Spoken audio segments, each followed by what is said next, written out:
Hey guys, hey, we are doing something a little bit different today. We are actually up here at Walmart. I'm gonna run in here.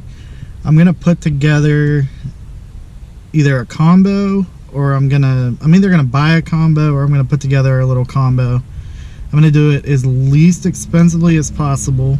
I'm gonna get probably one, maybe two baits, and the gist of the video is the minimum that you can do to get out there and get fishing. I think that'll help a lot of people get out there fishing, because I think a lot of people get hung up on it's got to be the top of the line rod or the top of the line reel. You got to have, you know, every single bait there is. But we're gonna see if we can just go in here, do it as least expensively as possible, and see if we can go catch some fish. It is raining today. It's about 56 degrees out. I know the water is a little cold still, but we should be able to pick out something in here inexpensively, that's the key word, and go out and catch some fish. Alright, y'all, we have made it to the lake, and we are let's see, we went to Walmart, we got our stuff. It came out to, I'm gonna go over that with you. So we went to Walmart, we got our stuff. Came out to $38.59, so we kept it under $40. Now it would have been less than that, but I paid for Seeger 10-pound test fluorocarbon. I paid $10.87 for that. Didn't really need 200 yards of it, but I'll use it as tippets and stuff for my worm fishing. But anyway, so we got Seeger Red Label. It's supposed to be 30% better knot strength. I honestly have never used Seeger before. 10-pound test right there. 10-pound test. Fluorocarbon. I got new line, guys, so I'm gonna go over everything with you. So we got that. All right, now the whole idea behind this video, I'm gonna wipe you guys off there. The whole idea behind this video was to spend as least amount as possible. Now you can use, I picked up a Shakespeare spinning combo, which I will show you. Seems decent. It's a 6.6 rod, medium action. It's a 2-piecer because I don't have any rod holders and I don't drive a pickup truck yet. I missed my pickup truck. Anyway, I got that. So we went with a little bit smaller baits, but you could get a bigger combo. I mean, it's not a big deal. So what I did, I got a 3/16 ounce chartreuse. Chartreuse does well in here. So does black. But I got that. It's got one Colorado and one willow leaf. That was $2.50, I think. Spinner bait. Good bait. Good, easy to use, even for a beginner bait. And I also picked up Mini King. I love these things. Mini King Strike King. It's got the diamond patterned Colorado leaf or Colorado blade on there, and I got that in the black and the blue. That is 1/8 ounce. That is a great little bait to throw. You can catch, I mean, pretty much anything on there. I've actually caught crappie and bluegill on this before. Crappie. Anyway, that's a good little bait. Like I said, we came out to $38.59. So not bad, not bad. I will show you the rod. I need to re-spool it. You can keep the line that's on there if you're trying to save money. If you don't want to spend that, you know, $8 to $10 on some line, keep the line that's on there.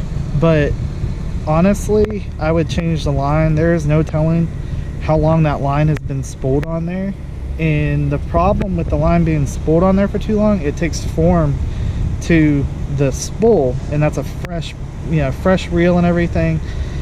When you go to cast, guaranteed that will unravel and you'll get knots and everything else, and you'll spend most of your time fishing. It could turn you off of fishing. So I would just get it, re-spool it.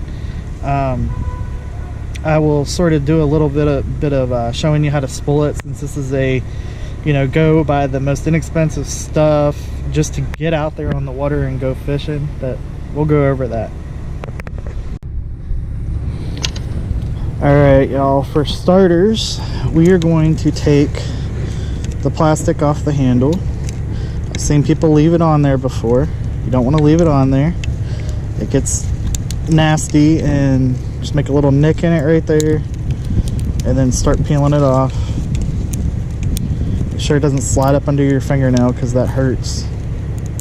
I don't really have any fingernails, so it hurts double. Just peel all the plastic off. Got all of it off there. Peel it off of this end. Just make a little nick right there.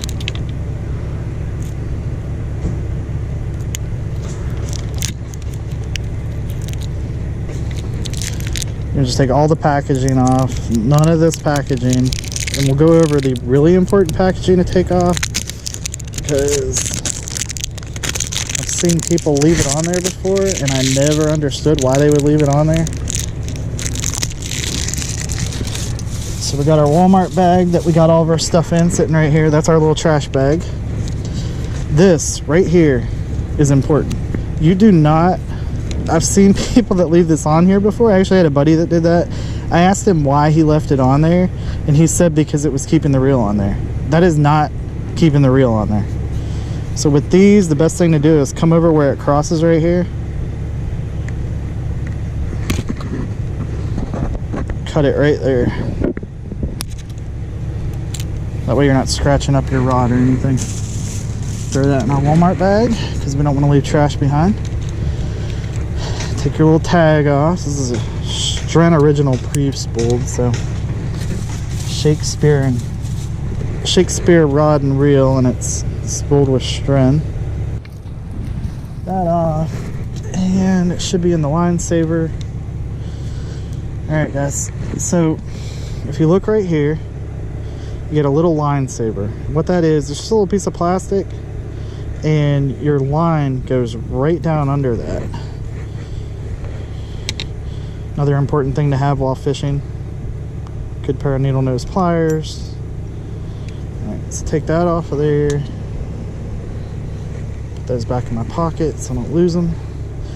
Okay, open your bail. Flip open the bail and start peeling line. Best thing to do, you don't want to wrap it real tight around your hand, or you're never going to get it off and it'll cut the circulation off. Best thing to do is to actually go like this and just wrap it loosely around your hand. I keep my fingers open like that and wrap it and peel all of that crappy line off. You can see that right there? See how it's bunching up? That's gonna cause knots. Guaranteed.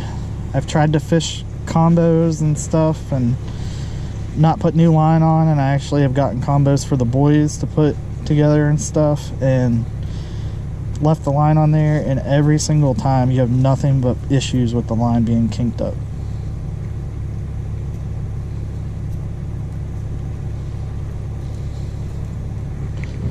So we're gonna take all that line off. Now if we were putting braid on there, what I would do is I would leave just a little bit, it's called backing. I would leave just a little bit of the braid on, or the monofilament, because this is mono. Alright guys, so we got a bare spool.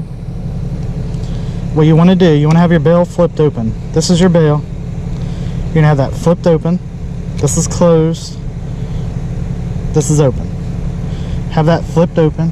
You want to feed it down. Now on a two-piece, I usually leave the top half off when I'm doing this, like I have here. I don't have the top piece on there. Bring it down through your first eye right here. You want to bring it down through the eye right there. You don't want to bring it through the back. This is just a post. You want to bring it down through the eye. That's a ceramic eye. You can see the ceramic. Then all you do, if you guys can see that or not, we're going to tie. Doesn't have to be anything special. Your line should never be down to the end there unless you're fishing out in the ocean. And then it still is kind of, you don't normally get spooled, but I'm not saying it never happens. We'll just go out and get spooled today. We'll hook one of those grass carp or something. Just a simple double knot. Snip it fairly close. Like I said, you shouldn't be pulling a lot on it. So it should look like that. Flip your bail back over. Now this is very, very important. You're going to hold your line up here, just like I have it there. I put it between these two fingers, keep my finger here, and then you are not going to keep a ton of pressure on that. You're just going to keep it tight. All you want is for it to go on the spool, just like that. Drag needs tightened up. You tighten the drag right here. So if you hear that and it's spinning quite a bit, just a little bit, and then that line will go on there a lot quicker than what you took it off. Just do that, make sure you're not getting any kinks or anything.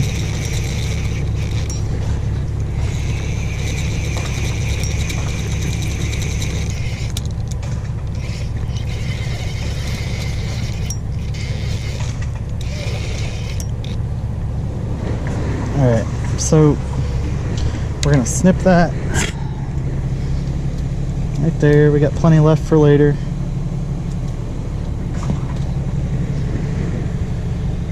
That's about where you want it right there. That is about 1/8 of an inch away from the edge right there. And we're going to have some kinks.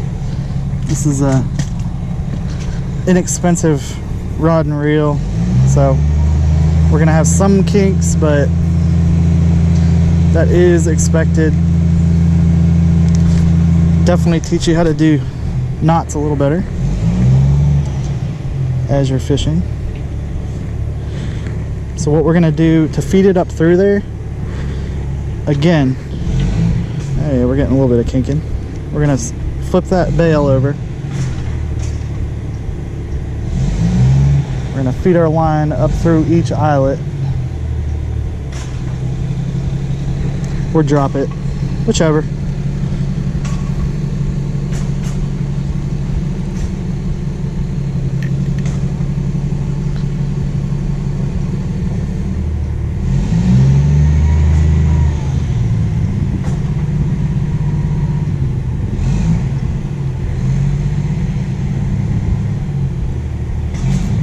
We got it up through each eyelet. We're going to flip that. Get our line straight. We're actually going to hold it like that again, just so we get peeled out a little bit too much line. Alright, that's about good. Set that for there. Set that right there for now. Alright, so this is a good example, guys. What you want to do is you want to run your fingers down that line periodically. While you're fishing, you don't want any kinds of nicks or anything in that line. So I'm running my finger down. Now I know there's a nick in the line because I was the one that put it there. But I'm running my fingers down through the line. Oh, right there. See that? And I'll show you the reason why that's a problem. See that? So if I had a fish on, bam, gone. My lure is gone, the fish is gone. Now since this is brand new line, I think we're gonna throw the 1/16 ounce to start off with. So what I'm gonna do is I'm gonna take this out. Normally you have a little tackle bag. You can pick up an inexpensive little tackle box for next to nothing. I already have plenty of tackle boxes and everything else, so I didn't buy any today. Would have been a waste of money. But I'm going to put this one in my pocket. Stick it right there. This one is going on the line. I'll show you all a basic knot, because you do not want to put your hard-earned money. That's what you're doing. You're putting your hard-earned money on your line, and then you're tossing it out into the water. So you do not want to lose that. So what I do, originally it's called the Rapala knot, I think. I bring it, see right there, that's called the eye of the bait, and every bait has something similar to that. Most of them are, like if you're using a jerk bait or a crank bait or something like that, it's an enclosed eye. It's actually a split ring. But I'm gonna take that like that. You run it down through, and then you hold, you made a loop. You wrapped it down twice. You made a loop. You hold that loop, pull out about that much. A little less is what I usually do, but that might be easier for beginners. You're gonna wrap that around there 6 times.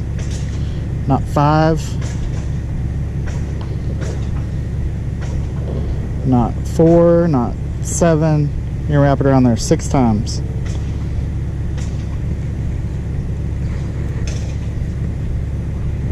And then this is important. You are going to wet. I know it sounds gross, but after you bring this back through like this, so bring that back through your loop, hold the tag end, you pull it like that. See that?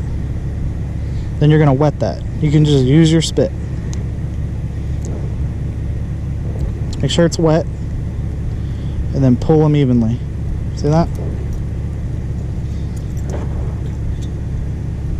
And that is the old Rapala knot, and that knot is what I use, and that knot works spectacularly. Cut your tag end. On a spinnerbait, I leave it a little bit longer. Throw that there. Normally, I'd put that back in the box, the rest of the line, but we'll be fine.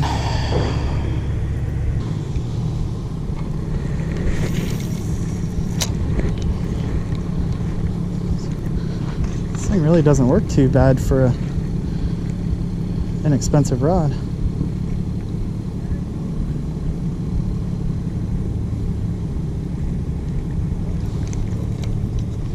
So to cast, what you do, grab that line. See how I have it lined up right there?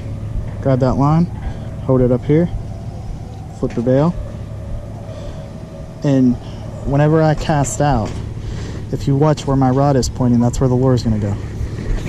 See that? That's where the lure went.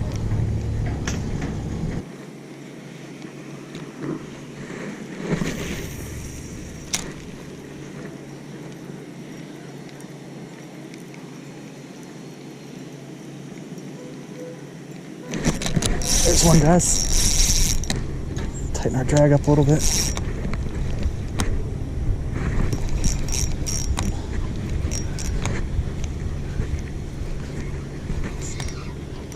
That's a good one. It's a good one. All right, so let the drag do the work. Take your time. Come here.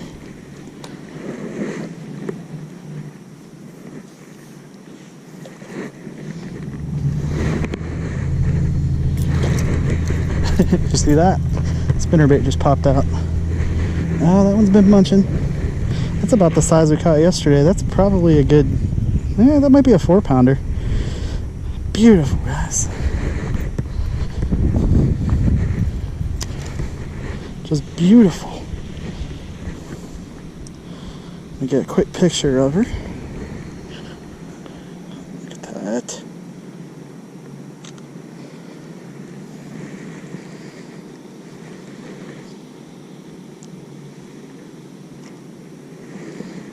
Alright.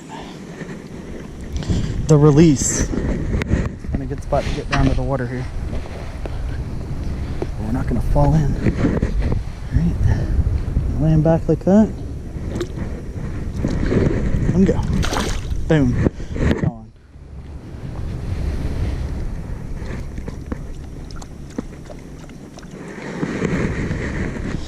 Alright, guys. Alright, so we went to Walmart. We got an inexpensive setup. we caught a bass. So what we're gonna do now, so what did we learn from that? Our drag is set perfect, okay? You heard the drag peeling. So it sounds like this. Okay, we heard our drag is perfect. Pole works the way that the pole is supposed to work. Now, I would have got it in a little bit easier on my big rod, but whatever. Now, we're gonna start, see where the lure is? All right, we're gonna start up here. And what we're gonna do is we're gonna work our way with our finger. We're gonna right down here. And all we're doing is we're feeling for any nicks or anything. So we're gonna start here. Run our fingers down a couple times. We're gonna feel for nicks. We're gonna check our knot. Our knot still looks good. We're gonna just do that. Make sure it's nice and tight. Check our hook point. It could be filed a little bit, but I don't have my equipment here, so you can carry a file with you and you can actually file that. I don't know if you guys can see that or not. It's still sharp. I mean, it's real sharp, but anyway, check our blades. We're good to go. Now, if you're fishing your spinnerbait, some of the real cheap ones, like, I don't know if you guys can see that or not. See how that's sort of angled a little bit? See the lead? The mold wasn't very good on that, which is weird because usually they make a pretty good spinnerbait. Well, I mean, it's still running straight, but the reason it's running straight is if it's running, say that it's pulling one way, you want to just bend a little bit. You don't have to do it a lot. Just bend it over right there just a little bit. See how I'm doing that? Bend it over in the lead just a little bit. There's only so many times that you can fine tune a spinnerbait, but if you just keep it fine tuned, you want to keep it running as straight as possible. Hey y'all. Okay, so we accomplished what we set out to do today. I wanted to make a video to show everyone that you don't have to have a lot of money to get out there and go fishing. We went to Walmart. We got 2 spinnerbaits. We actually got fishing line, which I would recommend getting it. It's an extra $11 to pick up some fishing line. I would recommend that. We got a Shakespeare combo, open face, which is a spinning rod and reel combo, and that combo was basically 20 bucks, and you saw the fish that we caught on it. But anyway, I just wanted to show you guys you don't have to spend a lot of money. Check and see how much your fishing license is in the state where you live. Go get a fishing license, go get the tackle, and most of the time you can buy the fishing license and the tackle in the same place. But get out there, go fishing. Remember to like the video if you like the video. Comment down below. You know, it could be something as simple as saying hi. But I like to hear feedback from you guys, so comment down below and make sure that you subscribe and make sure that the little bell notification thing is on. That way, whenever I put out a new video, you guys will get a notification that says Big Bear Fishing has a new video up, and you can click on it and watch it. But anyway, I appreciate y'all watching. I really do. And we will see you next time.